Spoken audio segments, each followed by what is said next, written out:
रात में एक दिन मेरी माँ गौशाला में गई, काले नाग ने उसको डस दिया, मेरी माँ मर गई। मेरी माँ के सिवाय संसार में कोई था नहीं। माँ की मृत्यु के बाद में श्राप इत्यादि करके उत्तर दिशा की तरफ जंगल में जाकर भक्ति पूर्वक चित्त में भगवान का ध्यान करने लगा। आंखों में आंसू आ गए।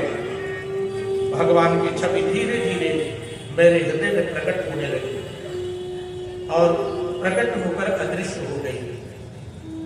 अब मैं उस अमृतमयी बेला को पुनः पाने के लिए छटपटाने लगा। तब आकाशवाणी हुई कि हे नारद, मेरा क्षणिक दर्शन संत सेवा के कारण तुमको प्राप्त होगा। कुछ समय बाद तुम शरीर का परित्याग कर दोगे, परंतु तुम्हें मेरी स्मृति बनी रहेगी।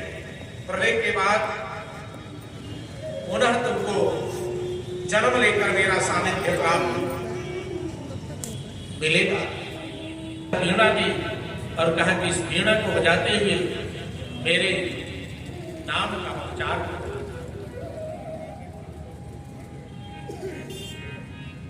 तभी से मेरा जीवन बदल गया और मैं यह वीणा बजाते हुए भगवान के नाम का प्रचार करता हूँ। यह कैसे हुआ?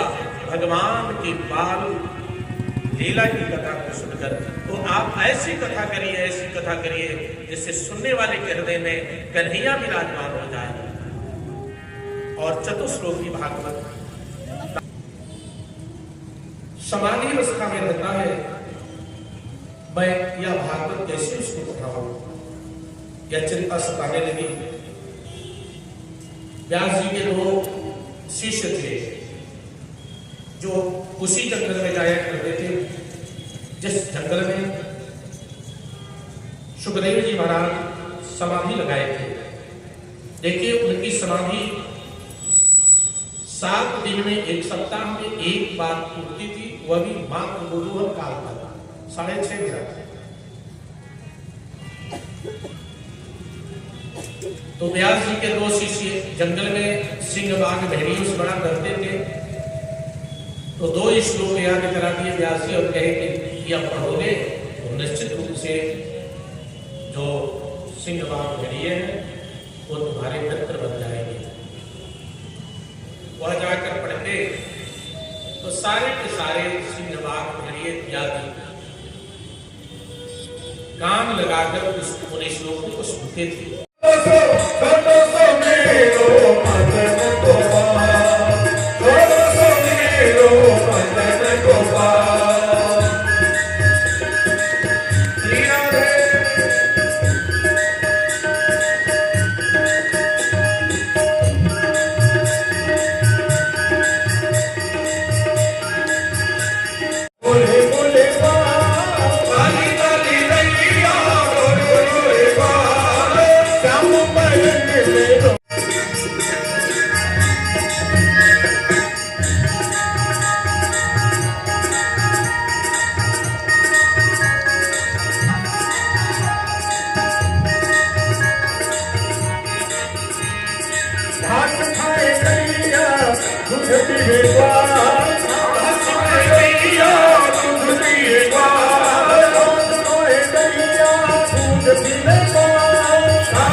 हाथ, छोटी छोटी लकुटी छोटे छोटे हाथ, छोटी छोटी लकुटी छोटे छोटे हाथ, छोटी छोटी लकुटी छोटे छोटे हाथ।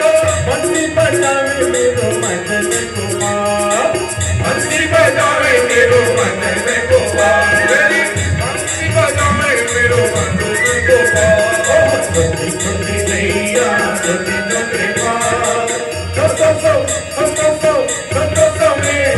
मदन कुमार, मेरो मदन गोपाल, मेरो मदन गोपाल, मेरो मदन गोपाल।